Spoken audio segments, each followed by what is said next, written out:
Despite what their moms told them, they just aren't talented enough for radio. Unfortunately, anyone can have a show these days. Sean. Well, I'm pretty hard to figure out sometimes. In fact, I can't even figure myself out sometimes, so don't you try to. Joe. You're an idiot and really a disloyal person. This is the Cuse Militia. Now, those two unapologetically biased, orange-blooded homers, Sean and Joe. It's the most bullshit thing I've seen in 30 years. Welcome, orange men and ladies. Happy Sunday. This is the Cuse Militia with Sean and Joe. For the Believe Entertainment Network, at Cuse Militia on the socials. Go there, join the militia live on X Spaces for the fan feedback segment of every post-game show for this football season. Syracuse edges UConn 27-20 in overtime. It wasn't pretty, but it was gritty. The Orange, this defense, I mean, the whole team, they showed resilience. Some big plays at the end of the game after only scoring 6 points through 3 quarters of the fourth quarter. And clutch defense when it mattered the most for almost the whole second half, pretty much. But, still some questions, I think. And, why is the run game sputtering a bit? And can the offensive line stop Steve Angeli from getting hammered every game? We will talk about a little bit of that. You'll hear from us, and we'll hear from you in the fan feedback segment, which will be live, as I mentioned. But before we do all that, we're going to hear from Coach.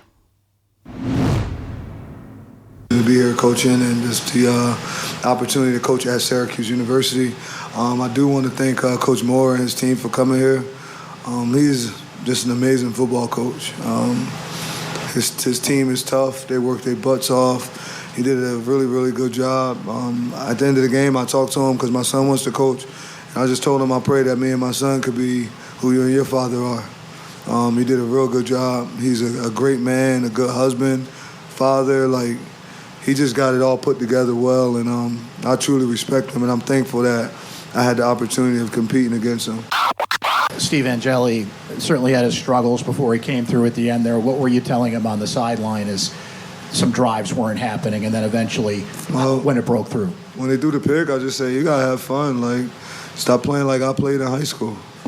Have fun. I mean, what you gonna really do with a quarterback when he's not having a rough time? You gotta loosen the moment up. You gotta allow him to know that he's human, that everyone makes mistakes, and just bounce back, right? I just kept pointing at him and winking at him and messing with him, telling him your time's gonna come, and it did.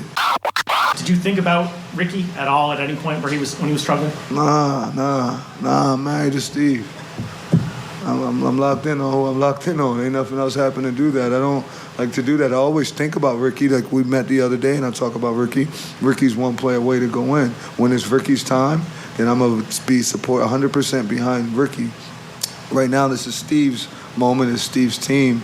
So that's not even fair to Steve or Ricky to ask me that, but you being from here, and we're always around each other, so that's messed up to ask about that, right? I'm just thankful that we won a rival game and Steve was able to do it and Ricky was able to support him. And, it's about to be a great community out here tonight. You should go out somewhere and see all the guys and stuff, right?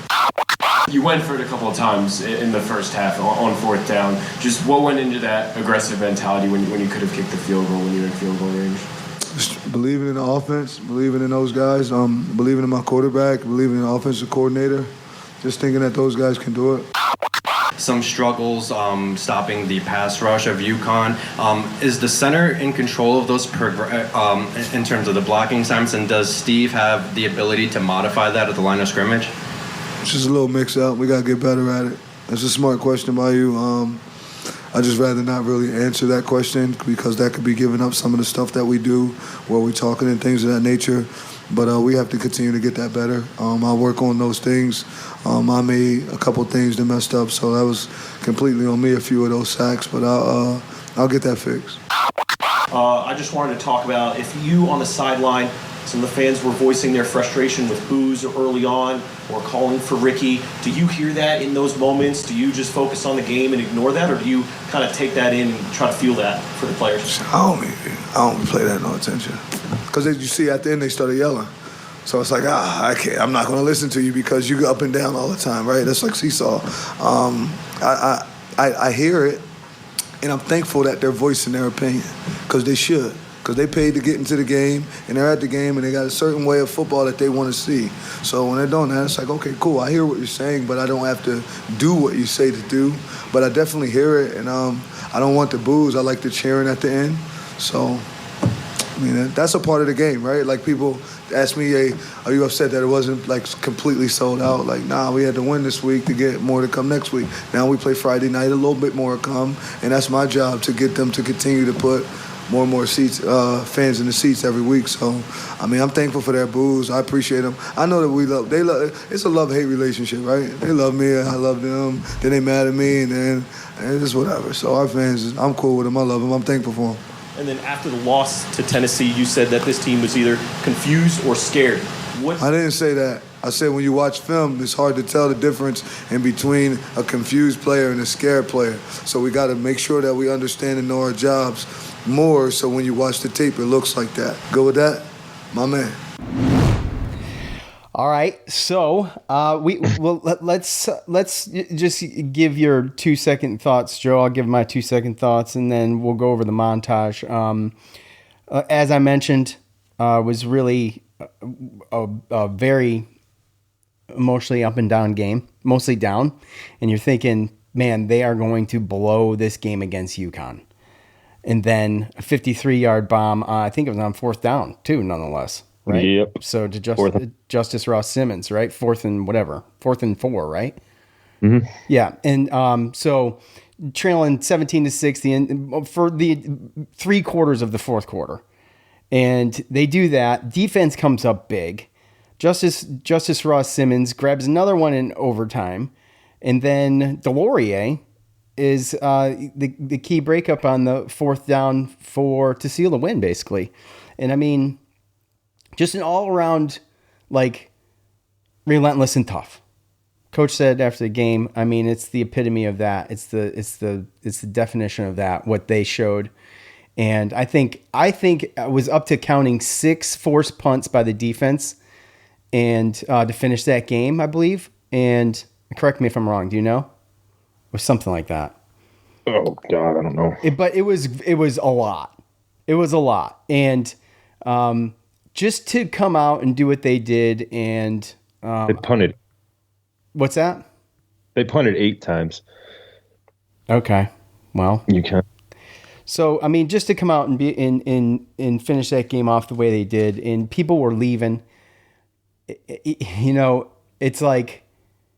Man, even at the end, so even before going into overtime, right? I'm like, they need to really wind this. It was difficult to do. It's such a balance on that last drive to wind down the clock enough to where you're not screwing yourself, but not leaving enough time on the clock. And I think it was 50-something seconds left. And I'm like, a couple plays, and they're in freaking field goal range. Right. And then we get Bell with the catch, right, on 4th down. And you're like, ridiculous. We're like, and people want to point fingers at Deuce, but like, I don't think he was exactly in the, he could have made a play, but he wasn't exactly where shoulda, woulda, could have been. You just got to give credit to Bell for making the catch, I think, in that case. Yeah. So I think there's a lot of make that catch. So, yeah. So anyway, just good to get the win. And did I put in the montage about Coach talking about what's an ugly win? There's no such thing as an ugly win. It's crazy. All we need is one more point. Because we always say that, right? And right. I just thought that was, that was a good point. I mean, it's a W. Okay, so we're not going to dwell on who it was or how it got there, but it's a W, and they needed that one. So yeah. Yeah, and to be perfectly honest with you, I thought that the defense, they stepped up all game as far as I'm concerned. Yeah, they did. I think we held them to, under 300 yards of, with that 200, well, no. Yeah, it was cool. Sorry. They had some yards. They had 416 yards, that's right. But passing was 274, rushing 142. They had a couple long runs, but realistically, if you look at it, mean, the only passing touchdown UConn had was from a receiver. And then, Mel Brown broke out a 45-yard run for a touchdown. And then you take that away, and, I'd say that our defense pretty much handled themselves pretty well, except for the fact that I would have liked to have seen them, get a couple more sacks. Quarterback more, yeah. Well, so I think that there was some pressure. David Reese, actually, he surprised me yesterday. Number 8. Yeah, he, off the definitely edge. Off the edge, yeah. Absolutely. He's a big boy too. And as you see Antoine Delorier and Demetrius Samuel seems like he settled in. Gary Bryant, number 13, the transfer from South Dakota, he looks pretty solid. Deuce Chestnut. So I think you're starting to see, the players that are going to be on this defense a little bit more getting solidified. We'll see that every week, but I think that the defense did a little bit better this week as far as bending, not breaking, and the same thing with Steve Angeli, because he could have gotten broke a lot of times yesterday. He took some hits that we didn't know if you were going to get up. He's getting hit in his arm while he's throwing, and blindside hits where you don't even see it coming. Our starting left tackle was out, so it just looked ugly for so long. But it's one of those things where, and I'm going to be right there with you. Like, I was sitting there with 7 minutes, like, we're going to lose to freaking UConn. Like, we're going to lose to UConn. Tyler's the bad luck guy. He's never going back to the Dome. Like, and they ended up getting, I think, Steve Angeli between 7 minutes left in overtime. I think he had over 200 yards throwing. Some switch flipped. And it's interesting because the play calling got a little better, I think. I mean, their 2-minute offense looked brilliant to me. Well, that was, again, you seen Willis doing what he did last week against Tennessee, and then just only getting 11 carries yesterday. They tried to do some stuff. I think they were trying to be a little too cute, and I can understand the going for it on the first fourth down. We'll get to that. We'll get to that. But yeah, nonetheless, the one mainstay is that these players play for this coach, and a Fran Brown team isn't going to give up.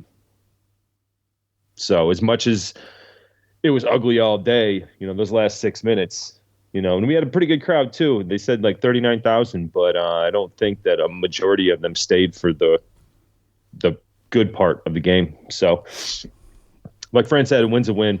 But like you said, the emotions were very much up and down, because I was just sitting here at my house like, I can't believe this is going to be a long season. That's and then all of a sudden, what I was thinking. Bam. Yeah.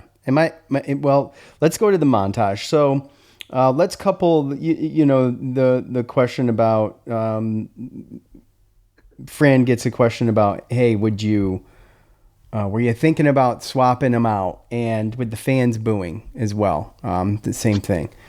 I was sitting here. My son was in town from college because he had to get some work done to his truck. So he was watching. He was not helping me at all. He's usually the one that calms me down, but he was like, "I'm tired of watching this. I'm tired of watching it. Put Collins in." And we were looking on social media, and just through text message and stuff. A couple of different texts I got talking about put Collins in. And I'm just like, Coach is not going to do that. I told my son, like, Coach, he ain't going to do it.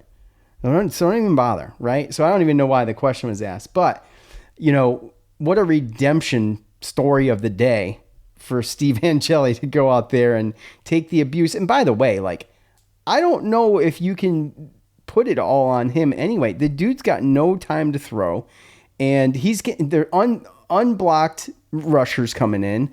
I mean, it was... it could have been a whole lot worse. Like you said, he was getting his arm hit. I mean, I don't know how many times he was knocked down. There were so many times he was almost sacked, right? Mm-hmm. And it's just, the one interception he threw was not good. But other than that, the dude's kind of out there running for his life. And it's the biggest question mark for me is this offensive line. So it has to be. Yeah. And it's too bad, because I feel like we're like, living Groundhog Day We talk about this so much. I feel like every year. We didn't talk about it much last year, but, throughout the last few years, we talk about it more than I feel like we should. And, it's a team effort, and it's going to take that offensive line for the run game too. I mean, I thought they did a good job in the run game last week, especially against Tennessee. I'm thinking to myself too, Joe, you had to have thought it. Everybody had to have. We scored 26 points on Tennessee, but we can muster up 6 through, 55 minutes of play. You know what I'm saying? So, right. Anyway. Yeah, that's 100% what I was thinking. And I just like, how is our offense regressing against, I mean, not to say that UConn's defense, I mean, they had some good players on that defense, but they're not the Tennessee defense. No, but they were well prepared, and they were pushing our guys around. They were winning the battle in the trenches for most of that game. And, Syracuse our defense did a tremendous job.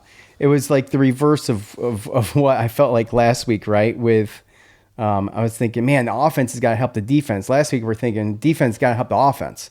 So, yeah. I mean, it's just everything has to click. And, I thought that the defense did a tremendous job with Bell and with, what's his noggin? Cam Edwards, yeah. So, the fourth down stuff. So, you and I talked yesterday after the game, but the first one I understood, and that was the Dan Villari one, right? Yeah. Okay. The first one I understood. You don't get it? Okay. Now you go back, though, and you're giving up points for another fourth down try. 2 full yards. And I just didn't like the play call, right up the gut, and we just weren't winning that battle.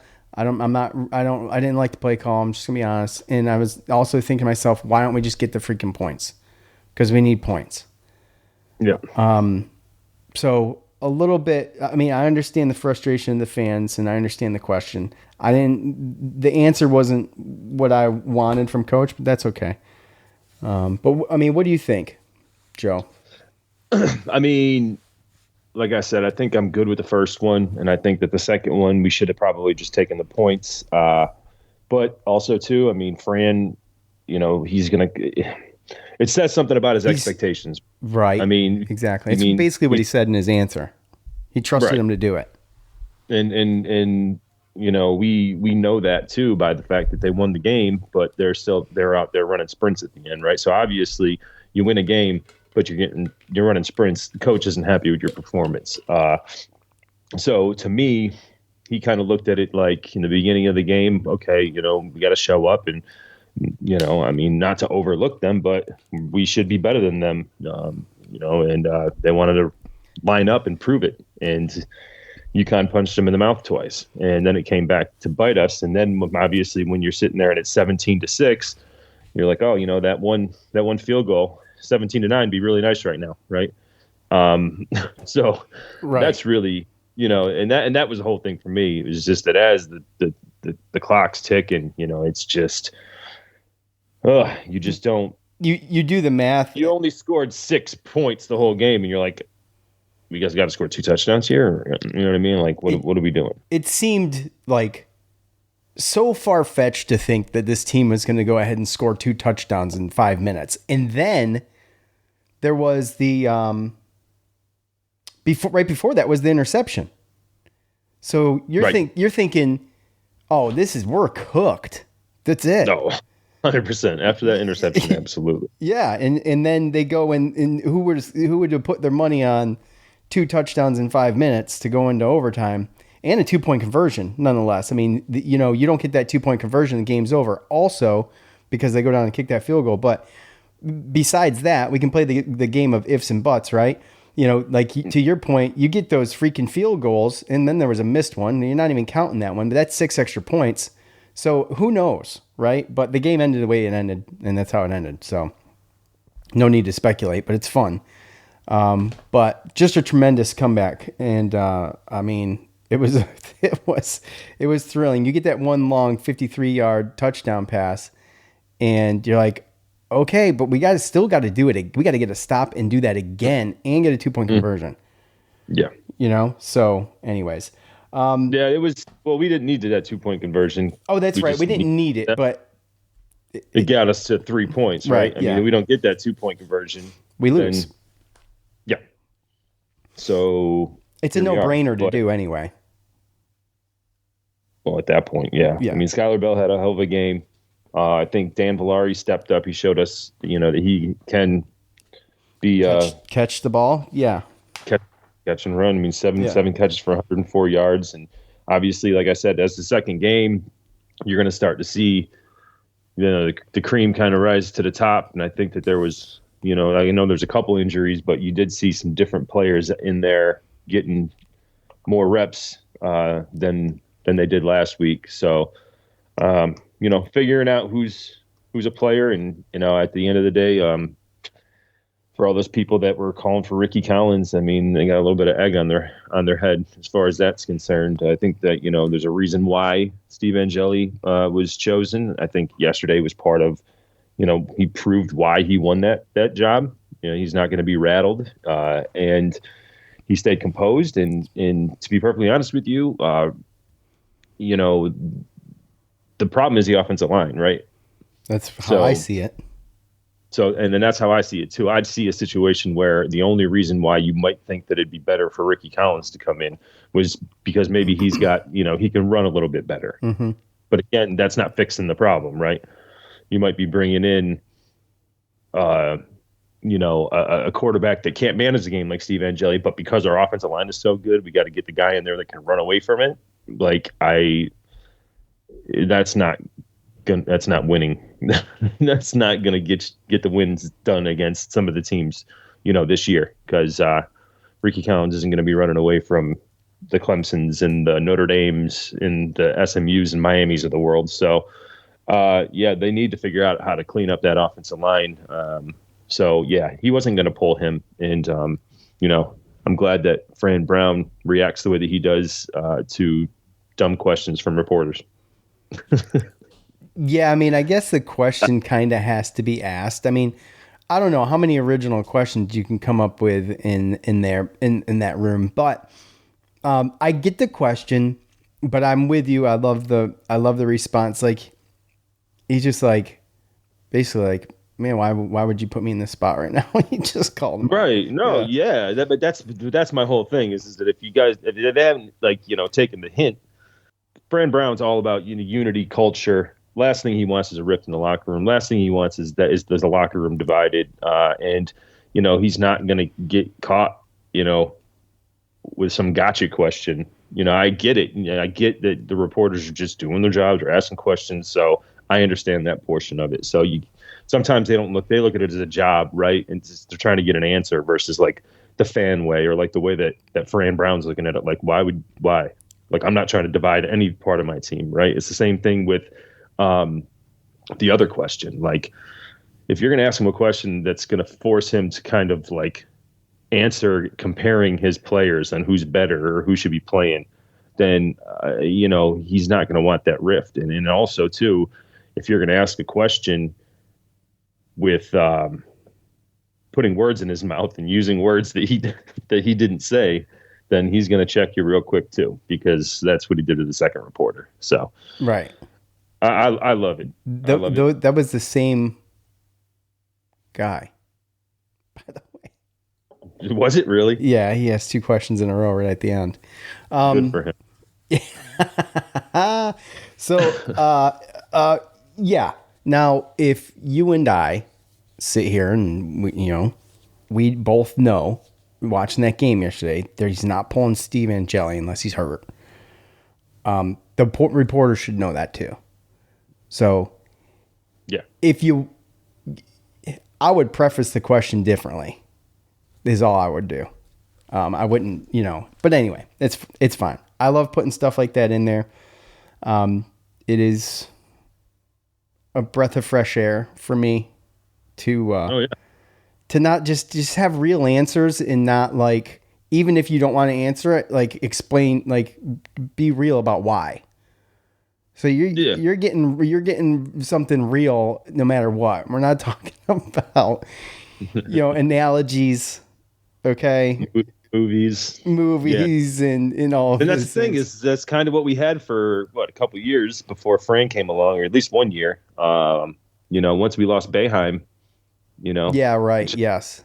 Yeah. it's just too bad that we couldn't get the overlap of Boeheim and Fran Brown at the same time. Oh my because gosh. you talk about a reporter's worst nightmare. I'd have to redo our open, which we still have the same open with Boeheim and the Who's House thing, which I guess it just fits, man. But I gotta start keeping track of these clips that I put together and come up with something. I think Fran's got some. Yeah, I was gonna say I think Fran's probably got a bunch at this point, just after 1 year, to where we can, probably.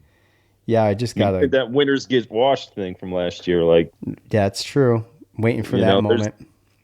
There's definitely some stuff out there. I was actually thinking about that last podcast. I was like, is that Dino still? Whose house? Yeah. That was a monumental moment in program history. Just not just the win. The win was kind of big at the time, but that was a big deal. Like that was his legacy, was Who's House. Oh yeah, I know. You know what I'm saying? Mm-hmm. So, all right, we covered the pass rush thing. Coach is putting that on him again, and he's just got to get it fixed, man. Him and his coaches, they got to get that fixed, or else this is going to be a struggle. And the last thing we need is not just the struggle, but having an injury. And it looked close yesterday, so that's got to be something that is got to make huge strides between yesterday and the Clemson game. Period. Looked like Clemson was going to get beat by Troy yesterday too, but they did not succumb. So anyway. Yeah, I mean that's just what it is. And early on in the season, especially with the transfer portal, now you're talking about you're going to be getting 30 to 50 new guys every year.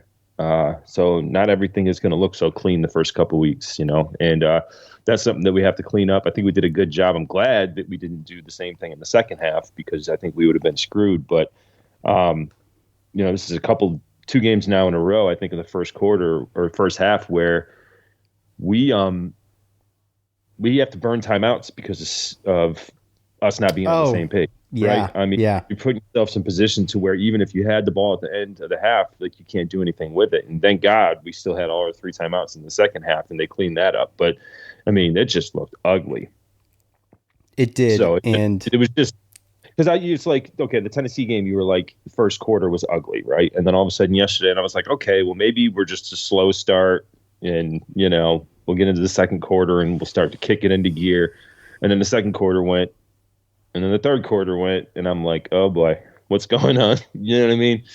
So, and I guess I fully expected the game plan to be a little bit different. I expected them to want to sit down, and it's just weird to me because you don't set the run. You pass so many damn times. We were texting back and forth with some people, and Waterboy said something about calling Kyle McCord plays without Kyle McCord. I just assumed that they would have just set up the pass with the run, but we didn't. But then we expected to set up at 4th and 1 and run it down their throat. And, to your point too, the play calling changed. It's like, it was almost like we were trying to be too careful, but through the pass game. And as soon as we opened it up and started taking shots downfield, we actually started doing stuff, right? That's none of that's, I just wasn't expected. I think it just caught him off guard. But he had the time too. He did get time to throw some of those balls. Well, yeah, but realistically, you look at it, and I mean, I don't know if that's why he had time. I don't know if that's why it worked. Maybe we lulled him to sleep for 3.5 quarters, not taking a shot downfield, and then all of a sudden we start taking shots. I don't know if that's why it worked, but nonetheless, that's the one thing that I've noticed is that Steve Angeli, he manages the game. Seems like he's a smart player, but he doesn't take a lot of shots down the field. And, if you're not going to establish the run and you're not going to take shots downfield, then you're crunching that game in, right? Like the defense is coming in and your receivers are only going so far. It's like you're limiting the amount of field that you can actually use, and you're really making it easier on the defense. Yeah. Anything else you want to wrap up? I think I covered like the bright spots. Ross Simmons, Valari, the resilience of Angeli in this offense to go down and do what they did. And then we get kind of we get another week to kind of square things up and get it where, you want it. And then that's it. That's going to be it. Yeah. I would play. I would just say, yeah, absolutely. I would just say, we got to get healthy. Kudos to the defense again, UConn was on the field offense was on the field for over 33 minutes. Kudos to the defense to keep the score where it was for as long as they did. Drive in, drive. Every single time. It was just almost like a 3-and-out, and they're right back out there. So, kudos to them. We subbed out a lot. A lot of guys made plays, and still got to fix some tackling. But they kept us in a position to be able to make that comeback late. Yeah, the tackling was not nearly as bad as it was against Tennessee, which it shouldn't have been. So, but yeah, hats off to them. All right, it's time to hear from you. Can I get a second timeout? Yep, I'm gonna get this set up.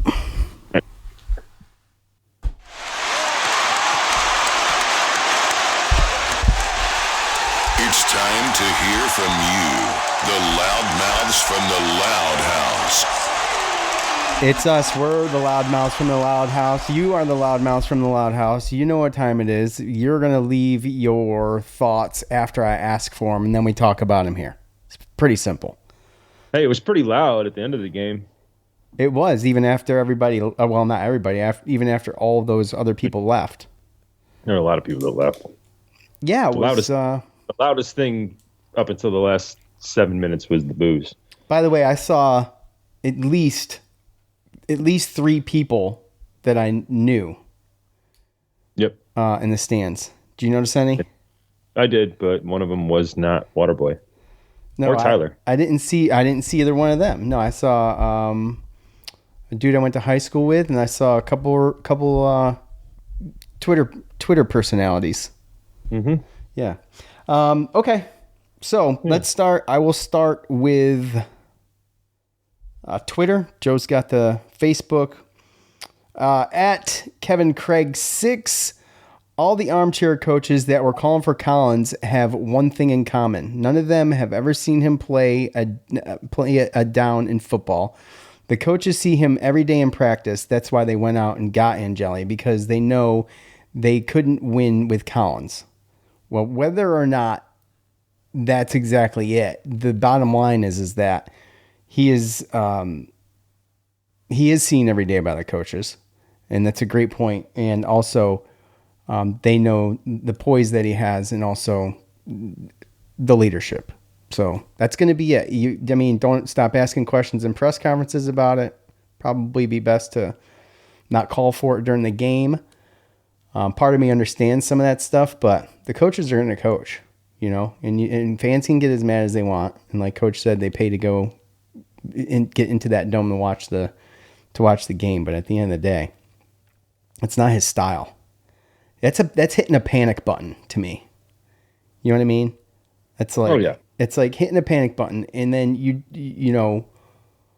it's kind of a lose-lose in a lot of situations. So, and we kind of talked about it last time, but anyway, that's a good comment. I like that.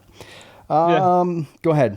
You got something to add? Well, I was going to say, we talked about it last week too, because there was people that were talking about it in, you're not going to you got to go with your guy, I think that Fran's been pretty adamant about the fact that that's the guy, and unless he gets injured, which he was close to yesterday, yeah, unfortunately, then I don't think he's gonna replace him. So Angeli's the guy, guys. Yeah. At Jeremy S. 624, I think it's the kind of game that can build a lot of character for a team. They are basically completely out of it with 6 minutes to go and made it happen. Classic trap game with a quality G5 opponent with a good defense. Clemson is dealing with the same thing with Troy. I mentioned the Clemson was they were down like 16-3 or something like that. Something crazy. What was it? 16-3 at half. Okay, yeah. And then, they just came back and I won't say they smoked them, but they smoked them. So, they did it a little bit earlier though. They came out and scored 17 in the third quarter. Right. So. Right. I mean, they got their asses kicked in the locker room. But I think that UConn. So my brother-in-law texted me. He's like, "Are we this bad, or is UConn this good?" And I was just like, "Yes, I think it's a little bit of both. I don't think we're bad, by the way. But to be clear, I think that UConn's good.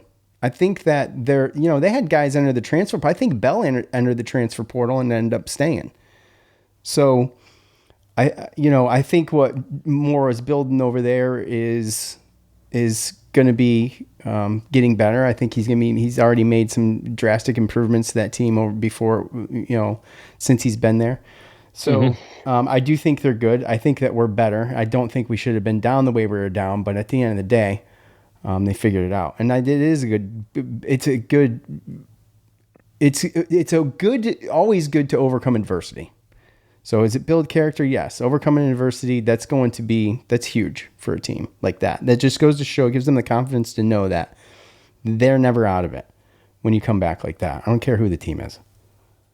Yeah, and then the thing is too is that they're independent now. They're not even in the American or anything like that. So it's a situation. I believe that happened when did their basketball team go back to the Big East? That's a good question. I don't know. They may have never left the Big East, did they? No, I think they did because the Big East football broke off. So if you wanted to keep basketball and football, then everybody went to the American. Right. So in the beginning, a lot of those teams, the South Floridas, the UConns, the teams that were kind of, the hangovers of the Big East, the old Big East football. Yeah. If they wanted to keep that D1 football, then they had to go join a conference. So I want to say UConn, I know they're independent now. So they're not beholden to, an American, a specific conference's schedule. So albeit you can look at their schedule and say, okay, well, they play Syracuse, Duke, and Boston College. Everyone else is just a non-Power 5 or Power 4 team. But yeah, I mean, they're going to win 8 or 9 games. And I think that part of going independent, obviously, I think part of it was basketball, but also too, I think was to kind of help their pedigree to actually get their football team better. Notre Dame's an independent. So UConn might be looking at it like, well, why can't we? So UConn is, I got a mole. Yep. UConn is in the Big East. Thank you. That's what I thought. Cuse yeah. So they moved back to the Big East in basketball, which means that they had to go independent in football because American Conference probably didn't allow them to want to go Big East for basketball and then only do American for football. So they're an independent now, so they get to make their own schedule. They'll probably win 8 or 9 games again this year. And again, they're a tough team. Jim Morrow Jr. we know is a good coach. He brought in, I think, 26 transfers and a lot from decent schools. And you could see that they got the size and they got the speed to definitely play teams like Syracuse close.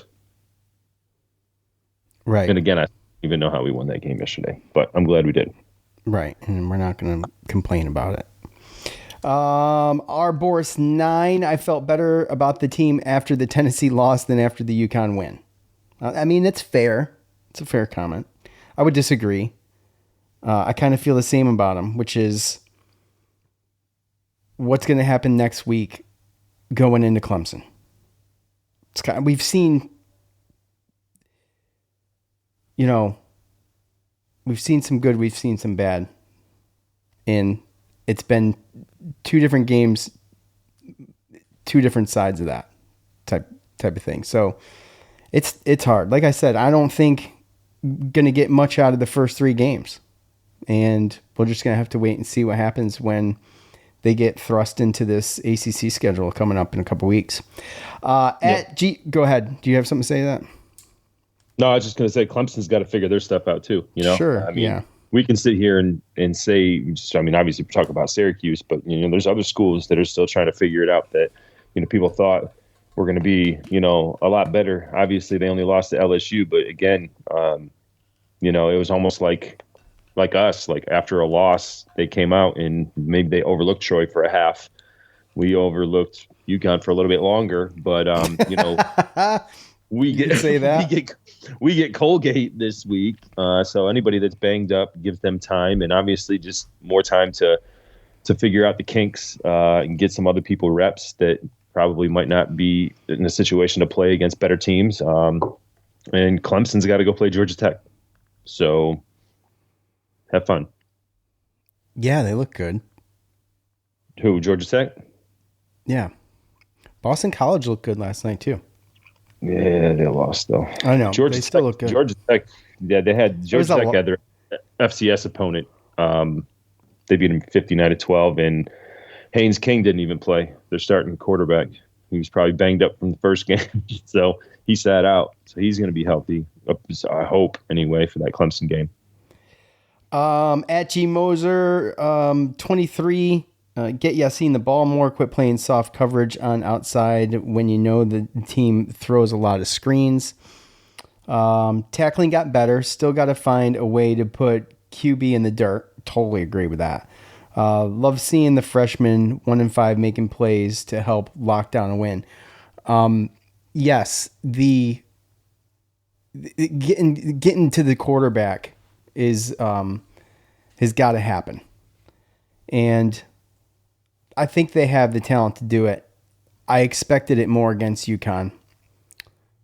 We're just gonna have to see. I mean, they got close a couple times, but I want to see pressure too. Did we not talk about this last year a bunch? Did we? Didn't we kind of have the same deal? Well, I think it was everybody but Fidel Diggs, really. Yeah.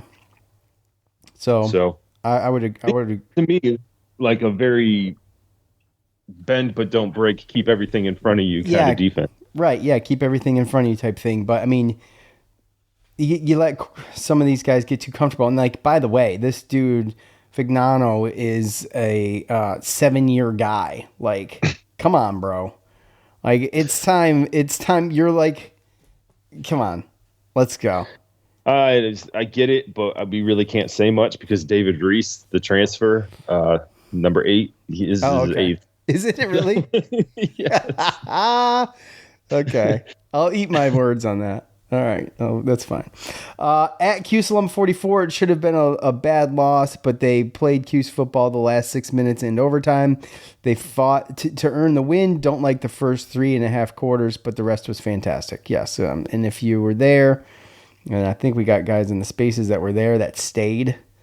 Ugliest win I've ever seen, if not now win 84, but I'll take it. I love how they just go back and it went from an ugly loss. It could have been ugly loss to an ugly win. Yay! Right, exactly. Yeah. At Orange Chuck, they didn't give up, and that's good. But I'm still shaking my head and saying, "Wow!" At too many of the things I'm seeing, I don't think all hope is lost, and fighting back gives some hope. But wow. Man, I wish he was more specific on what he's talking about there. I guess if I had to pick just a couple things, it's the unforced errors. And Joe, you mentioned that. Still kind of seeing it. And we saw it early, and it seemed like it got cleaned up to some extent as the game went on. But still having those, little disciplinary issues that are kind of, an issue, a problem. And I think that there was less in the penalty situation and there was less in the sack situation, but it seemed like there was more confusion on some plays. Like sometimes you see the guys they're late getting set, they got their hands out, like they don't know what they're doing. Were they confused or scared, Joe? Oh boy, I don't even want to go down. Okay. Look, the two plays that was bad was with Yassine Willis, and I don't think he's afraid. So No, he's definitely I'm just not. going to go ahead and say that it was Let miscommunications, right? But the whole thing is that those not only can be drive killers, but also to what we spoke about earlier, you burn timeouts because of being confused, right? Or not being on the same page. And now you are possibly taking away a chance for points later in the half. They did in the first half. At the end of the first half, they were short timeouts to give themselves a better shot. Right. So after some late substitutions, that's one left. Yeah. At Matt Sherman 52, take the win. It would have been a bad loss. Who cares now? It's a win. Willis needs the ball. That seems to be the theme. I would agree.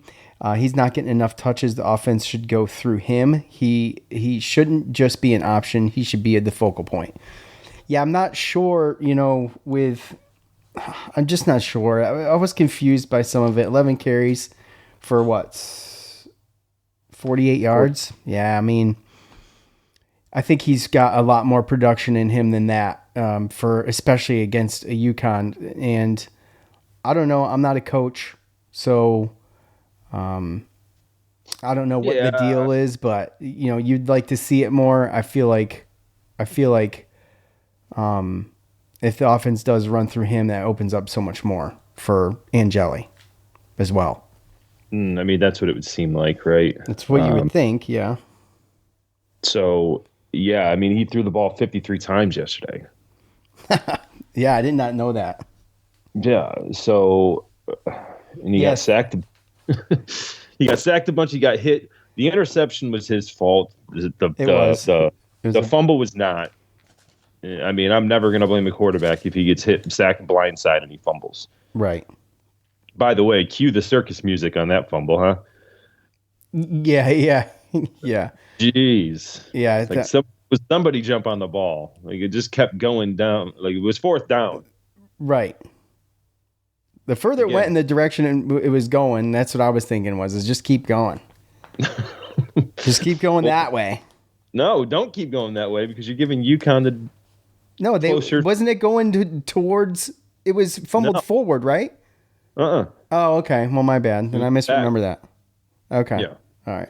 So it made no sense to me. I thought that, you look at what we did in like, even we were down last week to Tennessee and we were down so many points that you figured that we were going to throw, and we come out in the second half and we're running. And then like, to your point, it's like, okay, well, my dad said the same thing. Like we're burning a lot of clock. Running was working, but we were burning a lot of clock as far as being able to come back against Tennessee. And then Yassine Willis has the game he has. And even after the game and the presser, I don't know if it was a post game or I think it was a post game where Fran basically said that we need to get him the ball more, and that he's the best offensive player on our team. Yeah, and then you turn around the next game, and you only give him, right?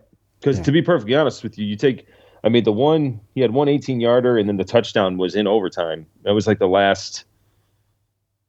Or what was that? Yeah, I'm pretty sure that was in overtime, right? No, that was Justice Ross Simmons in overtime. Oh, okay, yeah. Yassine Willis got it in regulation. It was, but still, it's like you see just a couple of those plays, and it's like you're only going to give him the ball 11 times. So I don't know. I feel like some of it seems forced, but it didn't make any sense to me because of last game and because of what Coach said about Yassine Willis, and because it looked like our offensive line was better as a run blocking team. It didn't make sense to me to come out and only give the two running backs 20 targets, especially considering that I think, not targets, rushes, because Will Nixon got some passes and then he threw some to Yassine that he didn't catch. But nonetheless, those guys are talented, and we need to be able to get those guys the ball. Yeah, you don't want to be one-dimensional. And I know they were playing from behind, but still. Not when you're on the hits. What do you got on Facebook? Do you have anything on Facebook?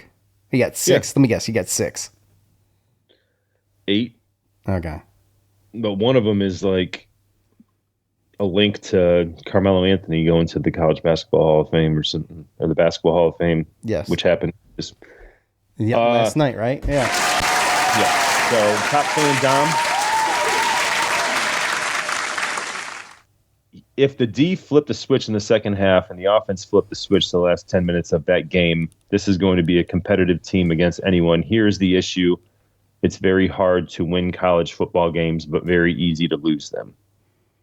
It's very hard, too, to get in a hole like that and actually pull yourself out of it. So if they're going to start like that, chances are there's not going to be a lot of UConn-type comebacks during the season. Yeah. I feel like they said, wasn't somebody quoted by saying, was that Paul Pasqualoni or was that somebody? I feel like I heard that. What's that? The quote, it's very hard to win college football games, but very easy to lose them. It sounds like it could be. Sounds like it's something smarter than what Dom would say. I'm just playing. Well, it's all in caps, and I feel like I heard, I don't know if it was on the call yesterday or if it was in some type of presser, but let's see. Brian got the W, but right now I'm enjoying watching the NBA Hall of Fame where everybody is wearing orange jackets and Carmelo will be honored. Okay, so. Yeah, I didn't know that was yesterday. I would rather watch paint dry, and I mean, congratulations to Carmelo Anthony. It's awesome, and obviously happy for him, but I don't know. I maybe I wish I cared more. I just don't. No. And Brian was the one that he left the link in there. So see, Gary, they sucked, but they won. I like the wind sprints afterwards. Hopefully wakes them up.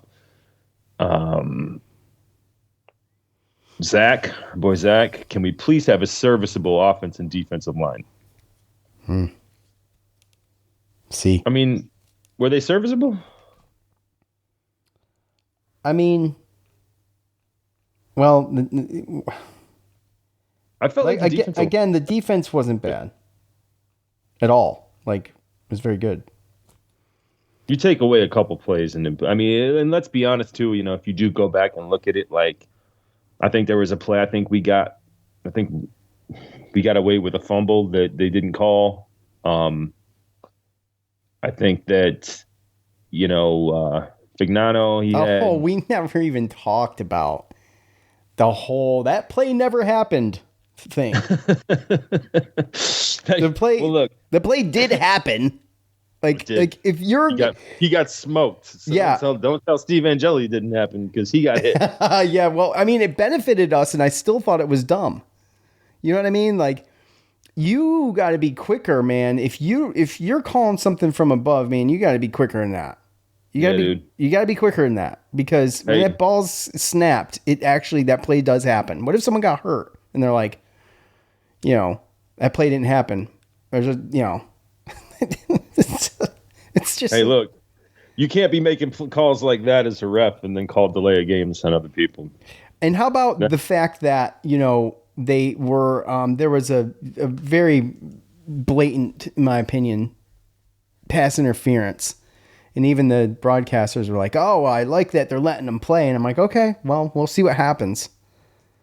I thought the same as when I heard the announcer say that. I said, okay. I said, then you better call it the other way too when it happens. And it didn't get called the other way because it was either a regulation right about to go into overtime. It was there. I thought it was in overtime. I think you might be right. I think it was in overtime. It was a fourth down play, and they got a first down half the distance to the goal. Yeah. I might be wrong on the down, but yes, it was overtime. But anyway, it was just as bad, but not worse than the one we saw. So that they let go, but time of game and all of those things. So whatever. It was a weird game because of all the reviews and the stoppages, and like there was so many reviews in the first half where it was like, dude, like it's pretty obvious. Like when they called like the fumble on Yassine Willis, it was very, very obvious. Yes, I thought so too. Like the catch on the sideline with Darryl Gill, where he got his 2 feet in. Like there was I mean, they showed the replay over and over again. You literally see the ref in perfect position, like 7 yards away, that made the call. And it's like, of course, it's like just stuff like that I don't like because it just hurts the momentum if you're trying to go fast. But yeah. Let's see. Johnny, O-line isn't great again. I think the plug and play of transfers hasn't worked out so far. Last year was the exception, not the rule. All that said, seemed like the offense was ready to go off all day, just never did until the last 5 minutes. Defense losing all that leadership from last year really hurts. Glad we got the W, and that's all that really matters, but expected it to go a little smoother. Yeah, I mean, I think we all did. And I think that's what the frustration came from. The people leaving, the boos from the crowd, myself at home. That's what it stems from. It stems from the fact that we don't think we should have been there. And you kind of alluded to how you feel like UConn's going to finish this year, and we'll have to see.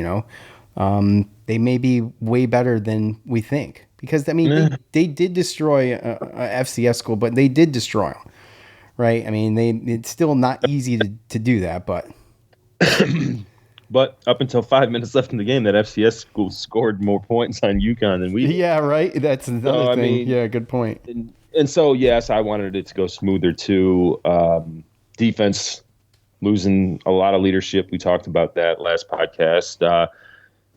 Not only, you lose some leadership.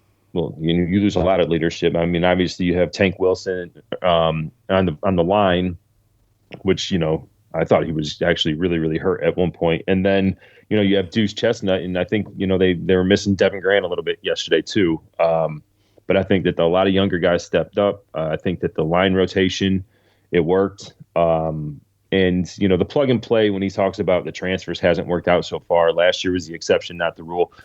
I want to say that Fran, he's handling it just a little bit different. He's trying to get transfers that have multiple years, right? Like you can look at the Ricky Collins was a transfer. Steve Angeli was a transfer. Like last year, we got a bunch of, the Fadil Diggs that, to start out season one right. Like Kyle McCord, he talked to some other guys into staying. But when you look at it this year, with the players that are playing, whether the transfers or the recruits, a lot of these guys are young. A lot of these guys are still trying to figure it out. And I'll tell you what, like a lot of times when they're freshmen, they're not big enough to play. I don't know if you saw Antoine Delorier yesterday. Yes, absolutely. How can you miss him? That is a true freshman, and it's like how, right? Like you have a Demetrius Samuels, which he's got to put on a little bit of weight, but you can tell his ball skills, his body, his confidence out there, was completely different. And I think that he had a great comeback from the Tennessee game. So it's just we have a really young team, and even the transfers, they have multiple years. It's not just like we're getting. All of our transfers are like seniors and they're going to be graduated and going to be gone. So this is kind of something that we knew was going to happen after last year. There was going to be a big turnover, and, Fran, he's talked about not wanting to set his team up and do the plug and play and the Band-Aids of transfers every year. Of course, there's going to be some, but he wants to build it through recruiting. And I think that he's proven that up to this point. It's just now we got to let the young guys catch up. Yeah. At No Blanchard 44, Fran making the team run sprints after win has me right back on the Fran wagon. Fran wagon. I like that. Let's see. There's a lot on here, man. I'm just going to run through the next couple because I feel like we're kind of running out of time. Yeah. Our buddy Nadal. How often did we say last year that out of the three units, special teams played the best? The crunching tackles really came through on TV. Punts were excellent. I'm confident they will start making longer extra point kicks soon as well, like the NFL. I feel like the special teams is definitely on the upswing, for sure, compared to where we were a couple years ago, right? So it's good to see. I know we had a missed field goal. How long was that field goal, though? Was it 40-something? 43? 45? Yeah. Yeah. So, he's got to make those, right? But, kind of... the one part that's still kind of, because we've gone for 4th down so many times. And like I said, I think it's only a thing because we're not getting them, right? It's one of those things where he'd be a genius if he got it, Sure. Right, exactly. So, it's just he's aggressive and he's aggressive, and more people are doing that now. It's a bigger part of the game now. Right. The going for it on 4th down thing. Well, yeah, especially when you're in that type of, on that side of the field, because you're not really worried because now you have, okay, if you don't get it, then the other team's got to go drive down 90 yards. Right. So it proves that you trust your defense. It proves you trust it just proves that you're aggressive, but also that you trust your team. And obviously, you need to have the trust of the coach that the coach knows that you can go out and do that. It's just at some point, maybe just because it's earlier, because some of them are young, but like at some point, these guys got to believe in themselves as much as Fran does, because he goes out there and he coaches like it. Right. He doesn't coach scared. They don't call scared. It's just it's not one of those things where we look at a weakness and say, well, we're not going to do that. Like, so that's the way I look at it. It sucks that we didn't get, that it took that long to get a touchdown to get those points, but hey. At David Super, a win is a win is a win. Sean said cupcake game. I addressed that last week. I did address that. To be fair, I did address that last week. You definitely did, but I was, yeah. I was thinking okay, that today. I know. I ate my words. I was in the 4th quarter, and I was like, man, Sean's going to get beat up for this. I didn't think about it. I'm sure you did. Not for a second. Yep, easy win. Next up, some cupcake toothpaste Friday night. Let's go. Now, what sucks is that game. I love a good night game. Okay, and I'm fine with it. I don't care who we're playing, but it would be something like Colgate. And by the way, what's it going to be on now? It's going to be. By the way, remember I was bitching about ESPN Plus, right? For sure, it's on ACC Network. Okay, well that's good. That freaking app's $30 a month now. It's actually $45, but you can get a deal right now if you want it for $30. Yeah. Yeah, so I don't know what you're paying, Joe. I don't know if you're getting a deal or if I'm gonna have to check my. Yeah, you might want to check your bank statements because that went up. Anyways, that's a whole episode we could do. Well, guess what? You paid more yesterday to watch the game than a ticket cost up in Syracuse. Well, that's had I paid it, that would have been the case, but I didn't. Oh, that's right, you didn't. I didn't. I did. However, I watched the game, so I'll just leave that there. Yeah. I ain't paying that money. Get out of here. At Oil Cuse, credit to the coaches for keeping Angeli in the game. I would have yanked him. Of course. Oh, jeez, it's so screwy. Willis needs the ball more. Our DEs, our defensive ends need to rush the passer better. I love that Hulkamaniac freshman linebacker. As always, Joe is nasty AF. I love that he says credit to the coaches for keeping Angeli in the game. I would have yanked him. That's such a Captain Patrick statement right there. Yeah, that's pretty good. That's why you're not a coach. That's why you're not coaching. Let's see. Let's go. I was going in order, but from top to bottom. I'm gonna skip around here for a second. At Dave Lorenz GA, ugly dub, better than an ugly loss. Glad they found something cohesive towards the end to rise up. Young team in the whole season will hopefully be a matritional process. So, maturation process. Yeah, I mean, that's what we're hoping. In fact, I'm hoping it's not the whole season. I'm hoping it's by week 4.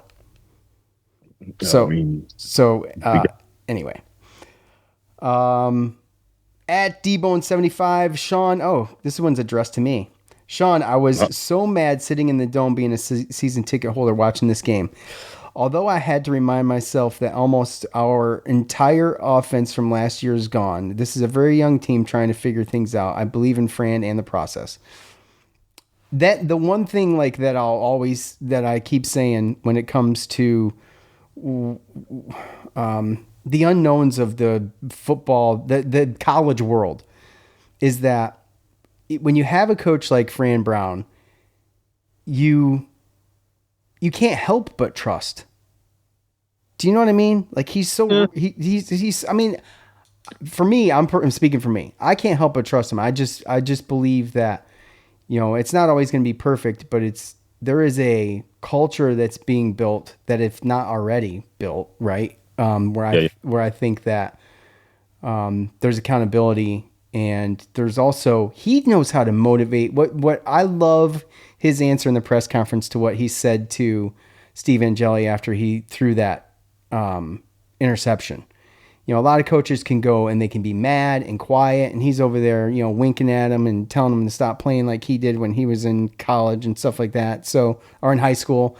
So, I mean, he's got a way about him that is obviously a motivator for these kids, because Angeli came out in the very next series and went and scored a touchdown.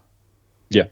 Well, I think that goes to just his coaching style, right? The way that he talks about how he has personal connections with these recruits and with the family, and he knows how the kid, like when you can dissect how a kid works, then you get to learn how you can motivate them, right? There's some people that you can yell at and they're going to get the message, but then there's other people you can't, right? And I mean, sometimes you can argue it's different between motivating offensive players and defensive players, because I'll tell you what, go look at him when somebody on like a defensive back. Oh, he ran out on the field. Go look at him when a defensive back makes a mistake. Yeah. And he knows him because he's personally that's his position. He's personally coaching that. So and sometimes you need to massage people's egos to not get them out of the game, right? So at the end of the day, I think that he's gaining a lot. I think he has a lot of trust in Angeli. I don't think as much as Kyle McCord, and obviously for good reason. But to me, Steve Angeli has done nothing to make me think that he's not the guy, other than the fact that we just haven't seen Ricky Collins. And I think that sometimes that's what fans, they latch on to, right? Well, this guy's not working. We haven't seen that guy. Put him in. But like, you have to trust, again, the process that the coaches know what they're talking about, right? I trust Fran Brown. I can understand, though, as a Syracuse fan, not trusting head coaches, right? And even some people this year, they said, "Oh, Fran Brown, they win 7-8 games, he's gone." Like, I would like to think that he was 100% honest with what he said about how he wants to coach here at Syracuse until his daughter gets to a certain age, and then he was going to stop. But we also have been dealt with and traumatized with the Greg Robinsons, right? And when the Daryl Gross came in and he said that, we're going to be the USC of, the Northeast, and we lose to Akron and UConn and like all these other teams. And it was the 4 worst years in my life of Syracuse football. Then we get a Doug Marrone, who's an alumni, and, this is my dream job. I'm not going anywhere. He goes 500 in 4 years. Now he's off to the NFL, right? So money talks, and even with Dino said the right things. He had the analogies. He had the, faith is trust without evidence. This is, like, he had all that stuff. And I can see how a Syracuse fan might be traumatized to the point where we can't trust. Right. You can't trust the word. Process. Right. Yeah. You can't trust the word of the coach. You can't trust it. But to me, Fran Brown, he is doing everything that he said from the beginning, from the first press conference, everything that he said he was going to do to the culture, to the kids, as far as, them becoming men, being part of the community service, all that stuff. He has done nothing. He has not disappointed. Everything that he said he was going to do, he's going to do. So, at the end of the day, he said that stuff, and he could have been Dino last year. Well, we're baking a cake. Well, he baked the cake in the first year. And so now I kind of trust him. But again, young team. Yeah. It is a young team. And, you hope that you can keep a young team and develop them. I mean, like you used to be able to. But unfortunately, you're going to get these guys, some of these guys, not all of them, but you're going to get some of these guys right where they need to be, and they're going to be out. That's it. Yeah. It's your work that you did. It's their work too, but it's the mentorship, it's the coaching that gets some of these guys where they need to be, and then they're out. Right. So, I think age-old question. I mean, this is a whole nother What's podcast, more important? but the rules got to change. Oh, yeah. But realistically, what it is nowadays is what's more important, money or your relationships? Well, money is what it's. From what I'm seeing, the answer from them would be money. I mean, Bell went and came back. Well, no, not everybody, but there needs to be they need to do something about the transferring. Transfer one time, then after that, you got to sit. You sit and you don't get paid when you sit. So yeah, there's got to be something.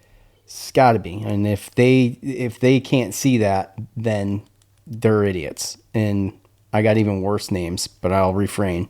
So, something's got to be done to keep the product at least a little bit more consistent. Anyways, okay, Joe, do you have anything else to wrap up? Got one more from of course, Facebook top fan Andy. Oh, boy. Andy, okay. Is it snarky? You'll see. Yeah, as long as he keeps putting in these good comments, he's going to be the last one on Facebook every time. So just throwing that out there, Andy. Keep up the good work. Winning these type of games for young teams, first-time starters, builds confidence, trust, chemistry, and momentum. Losing them does the opposite. Let's be glad we got the win. And all the fans chanting, "We want Collins," were the same asswipes cheering, "We want DeVito" when we had Dungy. That's funny. Okay, I love that. Let him grow, for God's sakes. Yeah, I love that. You know what? I'm going to pull this up, okay? I'm going to pull this up. This was a text message I got yesterday. Hold on a second. Time to bench this Tommy DeVito wannabe mother effer. He sucks. That was a text I got. And that was the last text of this conversation with this particular person. I never went back, but I promise you it was difficult. Okay? Because I just, you just want to be like, you want to say that again? Are you sure? But, yeah. So, it's just imagine if they did lose the game. So they only did score 6 points. What would be on the headlines and be talked about all week would be the drama of Steve Angeli, right? Mm-hmm. And should he be starting? Yep. So, I mean, thankfully, they pulled the game off. And to Angeli's credit, if he didn't prove his resilientness last week against Tennessee after he got just walloped, I mean, this week had to have done it. I mean, the fans should be able to see at this point what kind of kid they got. Yeah. Oh, yeah, absolutely. And again, too, that kind of stuff, I think, comes across better on the TV than it does, when you're there.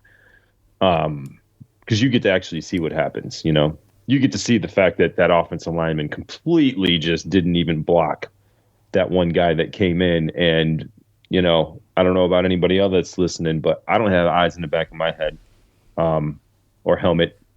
And at the end of the day, him getting sacked, blindsided from behind is not his fault. Yeah. There's actually a name for that. So that's why it's called the blind side. So, I mean, literally a movie. No. But yeah, I mean, there's a couple on here that I see that kind of, I don't want to say slam Angeli, but talk about him being inaccurate, but he was accurate when it mattered. And you can see the kind of talent and accuracy that he has when he's got a little bit extra time. Love the 2-minute drill, all the way up until that point, though, it was questionable. But with that said, you get the win, we move on, and, you've got another week of preparation, so to speak, right?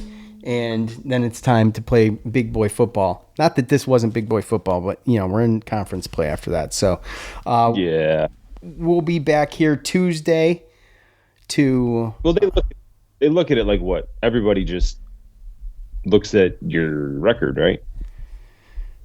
That's what they tell me. It's almost like half the time, like, did anybody care how close the UConn Syracuse game was last year until we actually talked about this preview?